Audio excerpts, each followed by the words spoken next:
Hey guys, welcome back to our video. This is part 2 of going through the text of the FDCPA, the Fair Debt Collection Practices Act. And so the next section we'll look at is this 1692A, and it has the very exciting title of Definitions. Now, if you're like me, looking at the glossary of a book is not the very first place that we would start.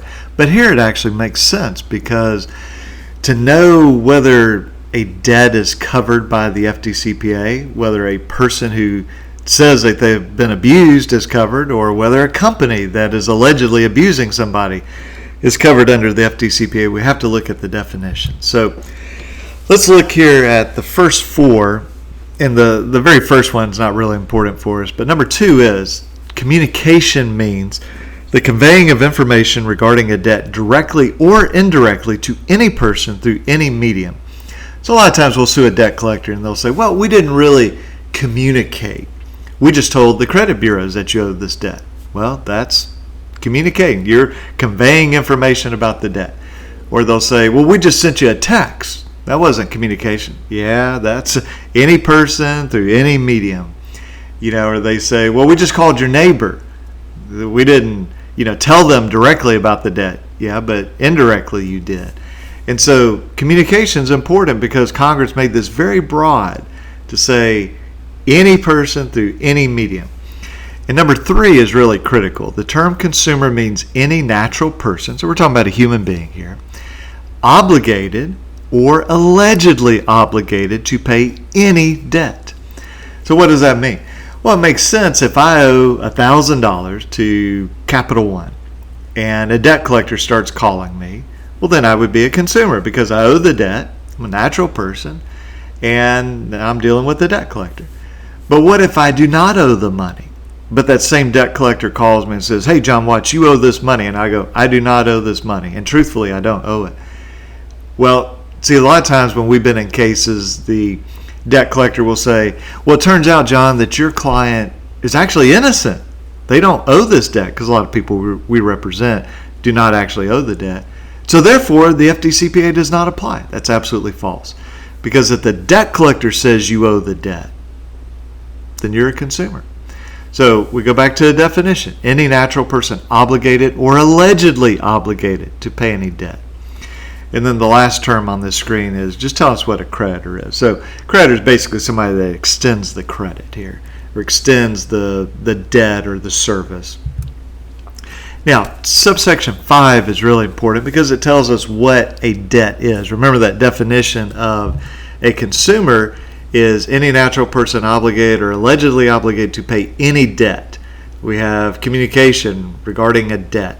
So we have to know, what does a debt mean? Well, that's what we have here in subsection 5. So here's the critical part. It's the obligation or alleged obligation of a consumer. So just like we learned in the last slide. The subject of the transaction are primarily for personal, family, or household purposes. So sometimes that can get a little convoluted. Well, what does that mean? Well, let me tell you kind of the easy way. And this doesn't 100% solve the question or solve the problem, but it's like 99%. If the debt, the money, the property, the insurance, the services, arises out of a business transaction, then most likely it is not a debt under the FDCPA. So you don't get the protection of the FDCPA. So what would that be? Well, let's say I'm going on a business trip and I pay $1,000 or put on my credit card $1,000 for plane tickets, a rental car, hotel room, and then I don't pay that $1,000 and a debt collector comes after me. Or even if I do pay it, but they say I didn't pay it and they come after me. Well, if that's for a business trip, then that's almost certainly not going to be qualified as a debt under the FDCPA, because it's not for personal, it's not for family, it's not for household purposes. It's for business purposes. So when clients come to us and say, hey, I'm being harassed by this debt collector, we kind of say, okay, well, first of all, tell me about the debt. Was this for your employer? Was this for your business you own, a side hustle you have? What is this? And normally they'll say, oh, well, that's a debt for medical bills, or, a credit card that I use for gas and vacation and groceries and, furniture for my house, in other words, just normal stuff, well, then that will be covered. So just sort of ask yourself, is this debt used for business or for my employer, or was it more for personal family type issues? All right, this next section has to do with, well, what is a debt collector? So we know I'm a consumer, I'm a natural person, and I either owe or allegedly owe the debt. We know the debt is covered by the FDCPA because it wasn't business related.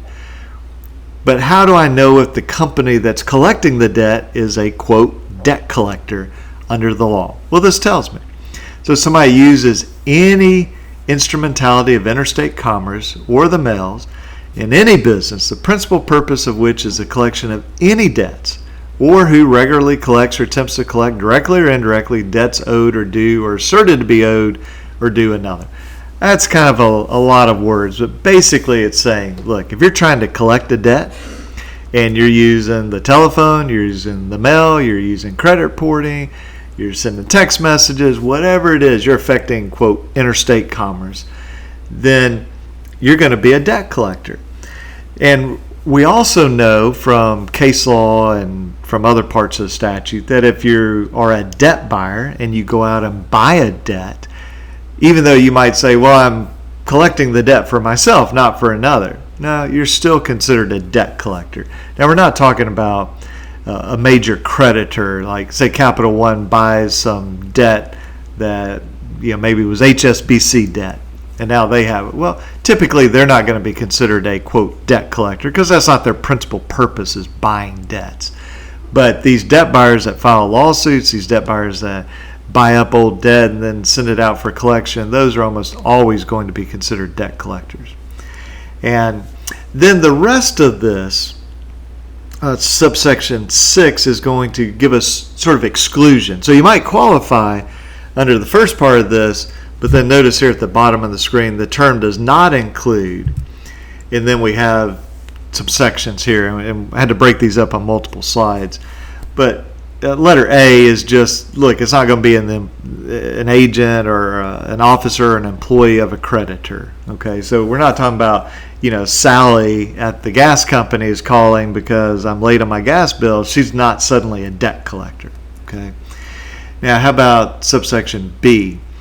Is if we have, it says acting as debt collector for another person related by common ownership or affiliated, and they only do so for so what this is saying is you could have sort of a captive company that all they do is collect for the main company, and these are joint ownership, then they might be excluded. Now typically they fall into a problem when they do that because they have a separate name, and that sort of creates a situation where they're a debt collector even if they wouldn't normally be.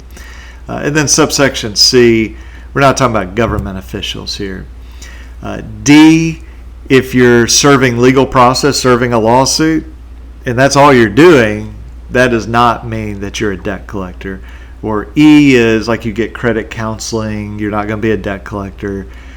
And this subsection F is talking about, so you're trying to collect a debt, but all you're doing is things that are incidental to a bona fide fiduciary obligation or bona fide escrow arrangement, or it concerns a debt which was originated by such person. Number 3, concerns a debt which was not in default at the time it was obtained, or debt obtained by such person in a commercial credit transaction. So again, a lot of this doesn't particularly apply. Here's the key.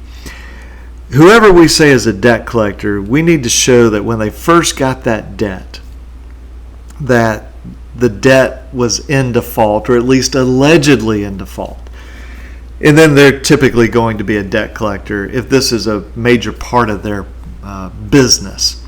And there's all sorts of case law about what exactly that means. And my purpose in going through this is not to give you every exception and exception to the exceptions, but just to say, here's what the language is and give you sort of an idea of how this works.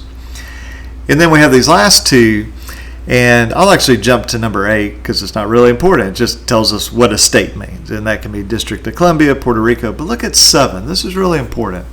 Location information. So a debt collector is allowed to call third parties, in other words, somebody other than you or your spouse, if they don't have your location information, and they can try to get your location information. So that kind of raises the natural question, well, what is location information? Is that like where you are right now, tracking you through your phone? Is that your cell phone number? Is it your email address? What is it? Well, the law tells us. It means a consumer's place of abode, so in other words, wherever you live, and his telephone number at such place. Well, what place? At your place of abode. So that would mean your where you live, your home phone number, or your place of employment. Now, does location information mean your parents' lake house, where you go to vacation? No. Does it mean where your ex-wife lives? No. It means where you live, your telephone number, where you live, and your place of employment. So if they already have that, then they have no business contacting third parties, and they'll use the excuse, well, we were just trying to get location information. And they'll say, well, we're trying to get your email address. Well, it doesn't say email address. Now, the law may be changed later, but right now it doesn't say email address or your cell phone number or your Facebook profile or whatever it might be. It's pretty simple. Place of abode, telephone number at your place of abode, place of employment. So that's the definition. And we'll see some other kind of definitions as I go through the statute. But hopefully this is helpful to you. And I thought about doing this as all one sort of giant video. Be quite long, but I thought this might be easier to kind of digest it if they were in small sections, and plus it'd make it easier to find the particular section. And I'll have a link in the description of this video that'll be to where you can actually read the statute yourself. It's the Cornell link, and I'll put that in there. And if you enjoyed this video, feel free to hit like, and definitely subscribe to our channel so you can get the future episodes in this series that come out, as well as our other videos. And I appreciate you guys watching this, and I will talk to you soon. Thanks. Bye-bye.